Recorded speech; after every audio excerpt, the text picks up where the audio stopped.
Hello everybody, स्वागत है सभी का स्टेबल क्लास में। और हम आपके लिए लेकर आए हैं पोएट्री सेक्शन से सेंट्रल आइडिया। और ये हमारे सिलेबस 12th इंग्लिश में सबसे लास्ट पोएम है। और सबसे पहले हम पढ़ने वाले हैं सेंट्रल आइडिया। आइए हम देखते हैं पोएम का नाम क्या है। देखिए, पोएम का नाम है आंट जेनिफर्स टाइगर। सबसे लास्ट पोएम है। और आंट जेनिफर्स टाइगर्स का मतलब होता है कि आंटी जेनिफर के टाइगर्स। ठीक है। जो पोएट है यहाँ पर अमेरिकन पोएट हैं, एड्राइन रिच। और उन्होंने यहाँ एक सिंबलाइज नेम करके लिया है जेनिफर्स। कोई रियल में उनका आंटी वगैरह नहीं है, लेकिन कोई एक ऐसे जो जिसका एग्जाम्पल दे सकें, वो जिसके ऊपर सारी पोएम को बेस कर सकें। इस तरह से कोई इमेजिनरी एक नाम है जेनिफर। और जेनिफर के टाइगर्स हैं। अब सबसे पहले हम जान लेंगे क्या है, कैसे टाइगर्स हैं। तो जो पोएट हैं वो डिफेंड करती हैं यहाँ पर उन सभी महिलाओं को जो मेल डोमिनेशन से पीड़ित होती हैं ऑल ओवर द वर्ल्ड। एक बात हम सब जानते हैं कि सारे सोसाइटी जो पूरे दुनिया में बनी है सब, वो सब क्या है, मेल डोमिनेटिंग है। और मेल डोमिनेटिंग सोसाइटी में जो फीमेल हैं उन सबको डोमिनेट करके रखा जाता है। मतलब ये कह लीजिए पोएम के अकॉर्डिंग चल रहे हैं हम। तो उसमें क्या है, महिलाओं को थोड़ा डाउन करके समझा जाता है जो पोएट मानती है, और मेल्स को थोड़ा हाईएस्ट माना जाता है।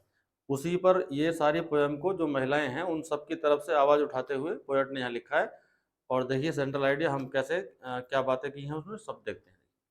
बहुत आसान लैंग्वेज में आपको सेंट्रल आइडिया मिलेगा और इसे इजीली आप याद कर सकते हैं। ठीक है, एग्जाम की दृष्टि से बहुत अच्छा है, ये आपको मिल सकता है। लिखा है देखिए, the poem aunt Jennifer's tiger. जो कविता है हमारी aunt Jennifer's tiger is composed by, रचित है बाय एन अमेरिकन पोएट, एक अमेरिकन कवि के द्वारा, एड्राइन रिच। ये राइटर भी फीमेल राइटर है और अमेरिकन है। और ये कहिए काफ़ी चर्चित हैं। और उन्होंने जो फ्रीनेस है सोसाइटी की, या कहिए सिमिलरिटी होनी चाहिए और डेमोक्रेसी होनी चाहिए। और अमेरिकन है तो अमेरिकन जो पोएट्स हैं मोस्टली डेमोक्रेसी के फेवर में ही बोलते हैं। तो यहाँ डेमोक्रेसी को लेकर उन्होंने बात की है। तो ये सारी पोएम इनकी रचित हो गई, ड्राइन रिच की रचित। अब उसके बाद सारा देखिए इसमें वो सेंट्रल जो व्यूज़ है वो दिखा रही हैं। द पोएट प्रेजेंट्स, कभी प्रस्तुत करती हैं, मेल डोमिनेशन, पुरुष का अधिकार। डोमिनेशन का मतलब होता है जो ज़्यादा वैल्यू रखे या ज़्यादा अपने अधिकार में रखे। तो male domination over the society, समाज के ऊपर। इस सारे समाज में जो मेल डोमिनेशन है उसको दिखाती हैं पोएटीज, है ना, समाज में कि पुरुषों का ज़्यादा अधिकार। Aunt Jennifer passes her life, जो उन्होंने नाम लिया है जो अपनी आंटी के रूप में, जैसे वो जेनिफर कह रही हैं तो उसके लिए कह रहे हैं, पासेस हर लाइफ, अपना जीवन बिताती हैं वो aunty, in domination of her husband, अपने पति के अधिकार में या अपने पति के अधीन। ठीक है, उन्हीं के आदेश में वो चलती है, उसके अकॉर्डिंग सारे फैमिली रिलेशन, जितना भी उनका फैमिली बाउंडेशन है, फैमिली कल्चर है, सबको वो आंटी को अपनाना पड़ा है। और वो उससे छूट नहीं पा रही हैं। तो इसके लिए बोला है कि वो अपना सारा जीवन बिताती हैं अपने पति के अधिकार में ही या उसके आदेश अनुसार। आल्दो, जबकि, सी हैज फ्री डिजायर्स, आंटी के लिए बोला सी, जबकि इस आंटी के पास में क्या था, आंटी के अंदर अपने अंदर स्वतंत्र भावनाएं थी, स्वतंत्र इच्छाएं थी, या वो भी कुछ करना चाहती थी। लेकिन क्या हुआ, फिर भी she lives a weak and timid life, फिर भी वो एक कमजोर और डरपोक जीवन जीती है सारा जीवन। भले ही मन में कुछ इच्छा थी कि मैं ये करूं फ्री रहने की या कुछ भी अपनी इच्छा से करने की, लेकिन वो क्या है, इच्छाएं होने के बाद भी अपने जीवन को कमजोर और डरपोक जीवन के रूप में ही जिया उन्होंने, या वो कभी मुक्त नहीं हो पाई उससे। नेक्स्ट है हर टाइगर्स पेंटेड, जो पोएम का नाम रखा है जेनिफर्स टाइगर। पहले इसके बारे में भी जान लीजिए आप कि जेनिफर्स टाइगर्स के टाइगर कैसे हैं ये। तो देखिए आंटी ने एक एम्ब्रॉयडर्ड किया है, मतलब कढ़ाई की है एक पैनल पे, एक कोई कपड़ा मान लीजिए पर्दा टाइप, उस पर उन्होंने टाइगर बनाए हैं, ये टाइगर की पेंटिंग कह लीजिए इस तरह से।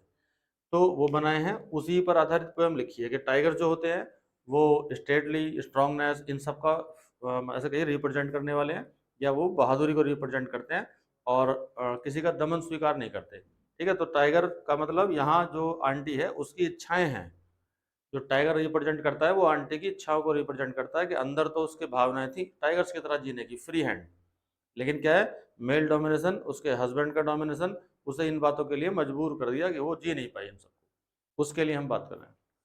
कह रहे हैं the tigers painted on A panel, जो एक पैनल पे या सीट जो भी कहिए जिस पे बने हैं वो, तो उस पर जो पेंटेड टाइगर हैं, शो हर फ्री विल, उसकी स्वतंत्र भावना को दिखाते हैं, स्वतंत्र इच्छा को दिखाते हैं। यानी आंटी का जो मन भाव था वो उसने पैनल पे उकेरा, तो वो उसकी फीलिंग्स को दिखा रहे हैं कि मन में तो उसके स्वतंत्रता रहने की थी या वो आज़ाद रहना चाहती थी, लेकिन शी लिव्स, वो जीती है अंडर हर हस्बैंड्स कंट्रोल, अपने पति के नियंत्रण में, फ्रॉम हर मैरिज, अपने शादी से लेके टू डेथ, मृत्यु तक। अब आंटी के जो टाइगर हैं जो पैनल पर पेंटेड हैं वो दिखाते हैं कि आंटी के अंदर स्वतंत्र रहने की इच्छा तो थी, लेकिन क्या है, वो अपने पति के कंट्रोल में जीती है, उसके नियंत्रण में जीती है, अपनी शादी से लेके अपनी मृत्यु तक। कैसे?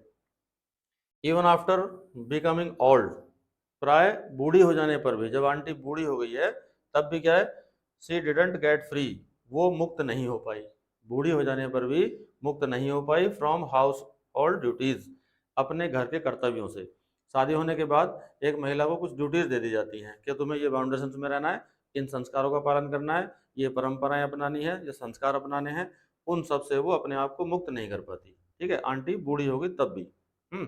नेक्स्ट, हर हस्बैंड, उसका पति, द अंकल, जो अंकल ही हुआ, जब आंटी है तो वो अंकल हुआ, है ना, तो जो पति अंकल है उसने क्या किया है, मेड हर वियर, उसे पहना रखा है, ए रिंग, एक रिंग को मतलब कोई ऐसे कहिए चूड़ी कंगन, है ना, ये इस तरह से, इन हर हैंड, उसके हाथ में, यानी आंटी के हाथ में अंकल की ने जो एक कंगन या चूड़ी ऐसा कुछ पहना रखा है, और वो कंगन चूड़ी का मतलब है वैवाहिक कोई निशानी होती है इस प्रकार की, जब शादी होती है तो उस शादी में कोई ना कोई ऐसा उसको पहनाया जाता है आभूषण, और वो आभूषण अब उसको थ्रू आउट लाइफ पहनना होता है, या उसको कहिए कि वो वैवाहिक पहचान है।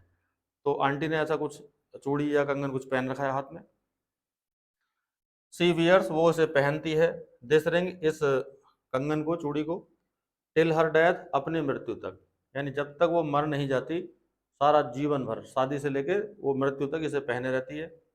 दिस शोज, ये दर्शाता है, दिखाता है कि सी हैज़ नॉट फ्री, वो स्वतंत्र नहीं हो पाई है, फ्रॉम हाउस होल्ड ड्यूटीज, अपने घर के कर्तव्यों से, जो घर के कर्तव्य थे कि पहले वो कहीं अलग थी, अपने फादर के घर पे होगी, फिर शादी होकर अपने हस्बैंड के घर आई, तो वहाँ क्या है, उसको ड्यूटीज चेंज हो गया, पहले वहाँ कुछ और ड्यूटी थी, यहाँ कुछ और ड्यूटी।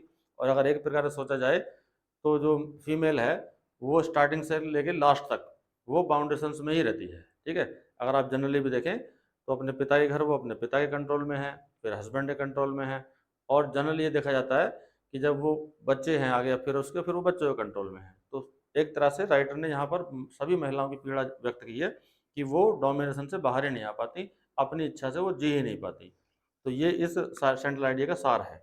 नेक्स्ट है ए वीकनेस, कमजोरी एंड फियर और डर, कमजोरी और डर ऑलवेज रिमेन्स, हमेशा रहते हैं, इन हर हर्ट, उसके दिल में, यानी जो आंटी है हमारी, हमारी तो नहीं है ना राइटर की, कि आंटी है, तो वो क्या है कि वो हमेशा ही सारा जीवन अपना डर में काटती है, कमजोरी में काटती है, कभी कोई विरोध नहीं कर पाई या कभी कोई सामना नहीं कर पाई, अपनी इच्छाओं को कह भी नहीं पाई किसी से, जीना तो दूर की बात हुई, है ना। तो फिर क्या हुआ, वो घुट घुट के ऐसे चलती रही और सारा जीवन उसने इसी कमजोरी में, इसी यातनाओं में ऐसे ही निकाल दिया, जबकि वो अपने हस्बैंड से खुश नहीं थी इन सबको लेकर। ठीक है, तो भाई ये था हमारा सेंट्रल आइडिया। मैं उम्मीद करता हूँ आप सबको अच्छा लगा होगा, और भी ऐसे ऐसे अच्छी लेक्चर्स के लिए, अच्छी जानकारी के लिए हमसे जुड़े रहिए। Thank you everybody.